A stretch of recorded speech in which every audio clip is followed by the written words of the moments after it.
Good morning friends and welcome to Sharekhan Pre-Market Roundup. Firstly, the global markets, European markets were up by 0.5 to 1%, carrying on the momentum from the previous day. And the US markets were up by 0.5%, mainly on the back of good numbers reported by Alcoa, which was reported after the bell. On the global news flow front, IMF has lowered world growth outlook from 3.3% to 3.1%, and we have an all-important Bank of Japan meet today. Another major news flow on the global front is S&P has downgraded Italy's rating to BBB.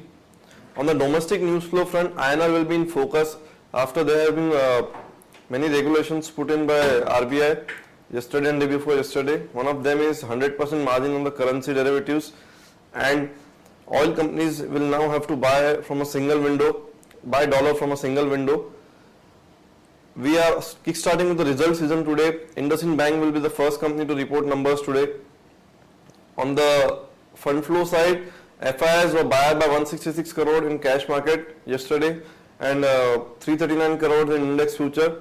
The domestic institutions were bought by 38 crore rupees in Indian equities. Good morning friends, let's have a view at derivatives.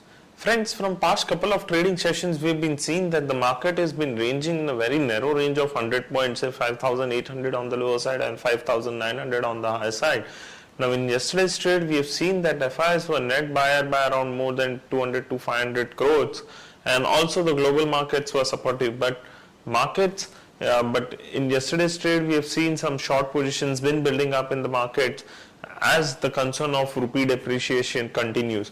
Now, having a look at the options activity, as the market has been trading in a narrow range, the activity on the options front is getting widespread, and it's clearly visible from the option matrix as the activity continues from 5,500 put option to 6,200 call option.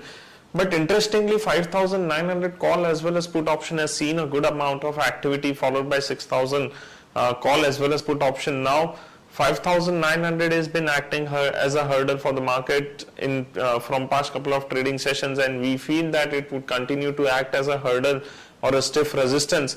But if markets are able to surpass this level on closing basis, then fresh long positions can be accumulated. And from intraday perspective, Adani Enterprises looking good, so one can go long with stop loss of 202 rupees and 70 paisa. Thank you.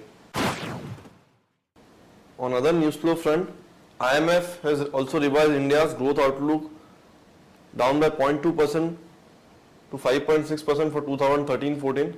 In its latest update on the world economic outlook, the multilateral agency did not directly refer to the rupee depreciation against the dollar, but cautioned emerging economists about a prolonged slowdown. MTN Group of South Africa has put on its talks on hold with Arcom to buy stake in Arcom, which was pegged at $1.2 billion.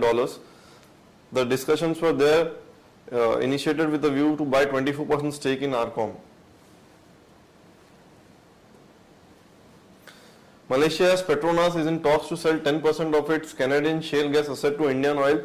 This is similar to a deal what Petronas has inked in with a Japanese company. CBI has said that Deccan Chronicle Holding has entered into a criminal conspiracy to cheat Canara Bank by rupees 357 crore as of September 2012. On the news update front, Infosys Global Sales Head Basap Pradhan has resigned surprisingly just before 3 days of the first quarter results. Basap Pradhan will be setting up his own venture. JSPL, that is Jindal Steel and Power, is in talks with UK-based steel traders Stemcor to buy its Odisha-based wholly owned subsidiary Brahmani River Pellets, that is BRPL. BRPL is having a current capacity of 4 million ton per annum beneficiation plant at Barwell.